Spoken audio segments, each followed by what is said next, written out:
This is EVGA's brand new X299 Micro. It's the first small form factor LGA 2066 motherboard to hit the market, and we're going to be checking it out in today's video.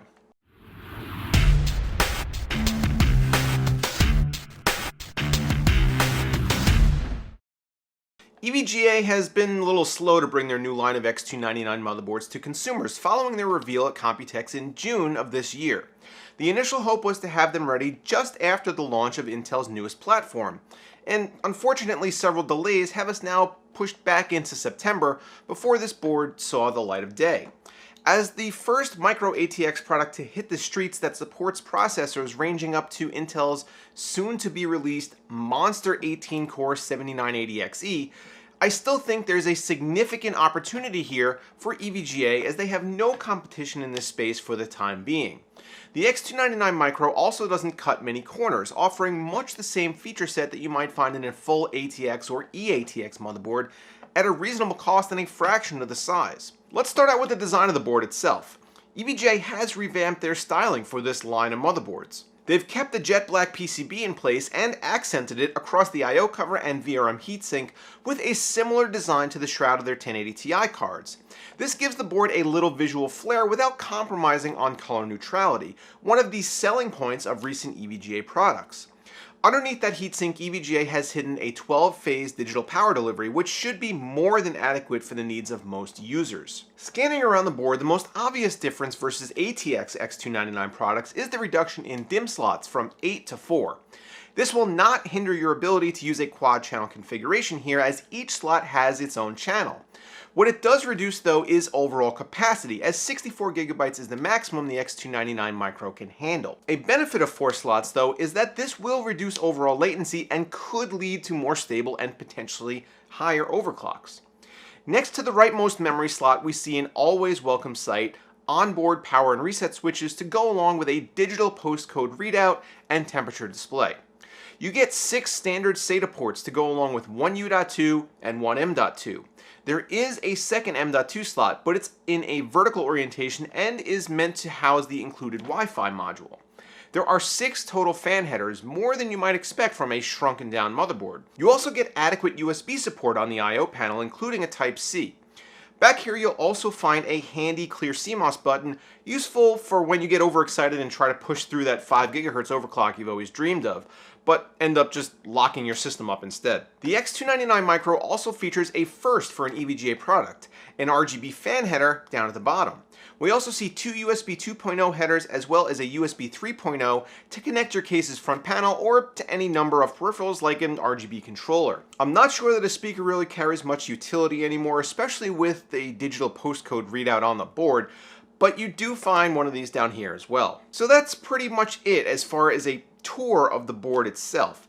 Let's dive into the BIOS and see if we can spot any changes there. Alright, so we're in EVGA's BIOS now. This is very similar in look and feel to the BIOS that they shipped with their Z170 and Z270 boards. I like this layout. I've always liked this layout. Up top, you see the information on the chip. It's a 6-core chip. Hyper-threading is enabled. Here's the clock speed. Shows you the multiplier along with the base clock. Forgive the relatively high temperature for a chip at idle. I have a very temporary setup going on just so I could show you guys the BIOS.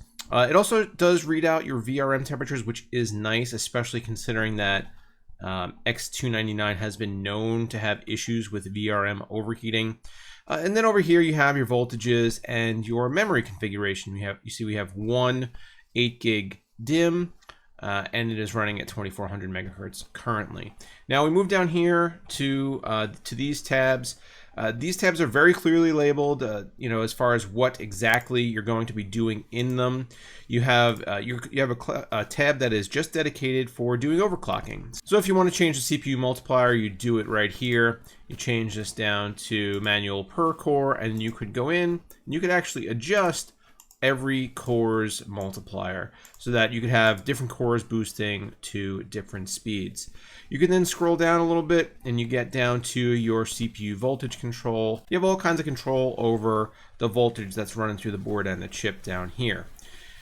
Scrolling over to the next tab, this is where you find the information on your memory modules and how you'd go about adjusting things like the XMP profiles. So this memory actually is 3000 speed. If we go to XMP profile 1, you could see that it would set the memory to run at 3000 megahertz. You could also adjust the voltages running through the DIMMs if you need a little more power to hit some higher speeds. You could do that here. And then as we go down a little bit further, you could see that you could actually adjust all of the timing here as well. The Advanced tab gives you some additional options, lets you control the devices like PCIe devices, SATA devices, USB devices, things like that.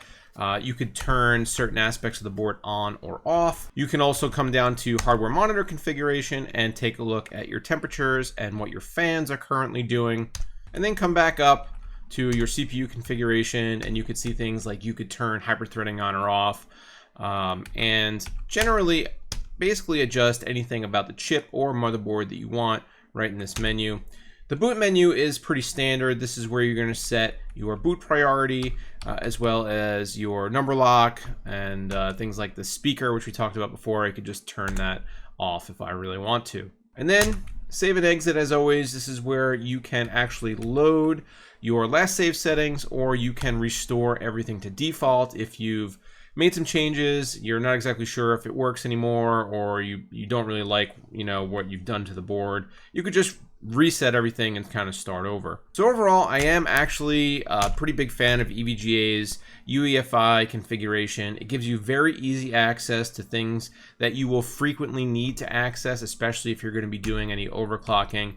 And it's very well laid out, very intuitive. And I've never had any issues with it. So that about wraps up our look at EVGA's brand new X299 Micro. EVGA has done quite a bit to make this board appeal to consumers who want sharp looks to go along with top-notch performance. And they've done it without compromising on traditional EVGA strengths. They've also shrunken down this powerful platform and afforded you the opportunity to jam a whole bunch of cores and threads into the world's first micro ATX X299 package. So what do you guys think of the EVGA X299 Micro? Does the small form factor woo you, or would you prefer a standard ATX size board with more DIMM slots or storage options? Let me know down below in the comments.